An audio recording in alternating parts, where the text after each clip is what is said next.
दोस्तों, हमारे शब्द बहुत शक्तिशाली होते हैं। वे हमें ऊपर उठा सकते हैं और कभी कभी हमें नीचे भी गिरा सकते हैं। इसलिए ये बहुत ज़रूरी है कि हम समझदारी से बोलें और अपने शब्दों का सही चयन करें। चलिए एक कहानी के द्वारा इसे और अच्छे से जानते हैं। किसी गांव में एक बूढ़ा आदमी रहता था।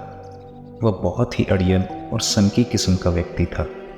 वह अपने सामने किसी को कुछ नहीं समझता था। उसी के पड़ोस में एक नौजवान युवक रहता था जो उस बूढ़े के बिल्कुल विपरीत शांत और मिलनसार स्वभाव का था। एक बार किसी बात को लेकर बूढ़े आदमी का उस नौजवान युवक से झगड़ा हो गया।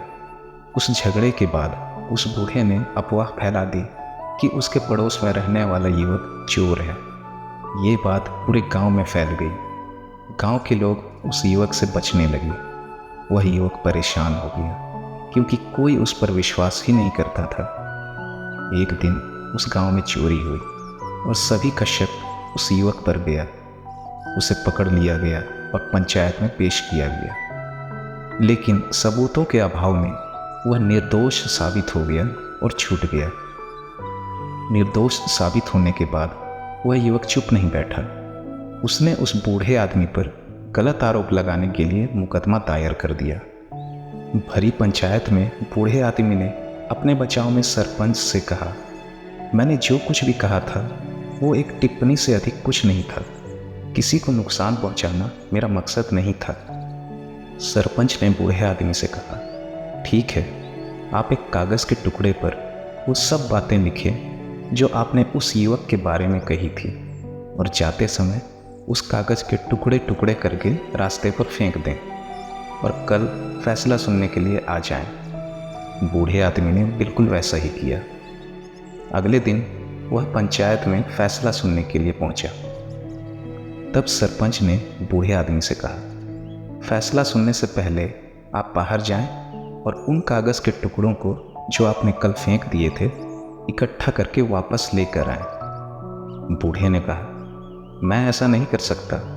उन टुकड़ों को तो हवा कहाँ से कहाँ उड़ा कर ले गई होगी। अब वे नहीं मिल सकेंगे। मैं कहाँ कहाँ उन्हें खोजने के लिए जाऊंगा। तब सरपंच ने कहा, ठीक इसी तरह एक छोटी सी टिप्पणी भी किसी का मान सम्मान उस सीमा तक नष्ट कर सकती है जिसे व्यक्ति चाह कर भी दोबारा हासिल नहीं कर सकता। दोस्तों, हमारे साथ भी कई बार ऐसा होता है कि जाने या अनजाने में हमारे मुंह से ऐसी बात निकल जाती है जो दूसरों को कष्ट पहुंचाती है, जिसके लिए हमें अपनी वाणी पर नियंत्रण रखना होगा। नियंत्रण का मतलब ये नहीं कि हमें अपनी भावनाओं को दबाना चाहिए, बल्कि इसका मतलब है कि हमें अपने शब्दों को इस तरह से चुनना चाहिए ताकि वे कष्टदायक ना हो। बोलने से पहले 2 बार सोचें कि आपके शब्दों का क्या प्रभाव पड़ेगा। गुस्से में आकर कभी भी कुछ ना कहें, क्योंकि गुस्से में अक्सर हमारे मुंह से गलत ही निकलता है। कोशिश करें जब भी गुस्सा आए पहले शांत हो जाएं। हर दिन अपने जीवन में छोटे छोटे आभार व्यक्त करें। ये आपके शब्दों में मधुरता लाता है। याद रखें, आपकी वाणी आपकी पहचान है। इसे सम्मान के साथ उपयोग करें।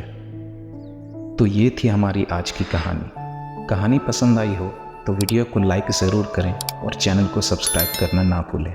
धन्यवाद।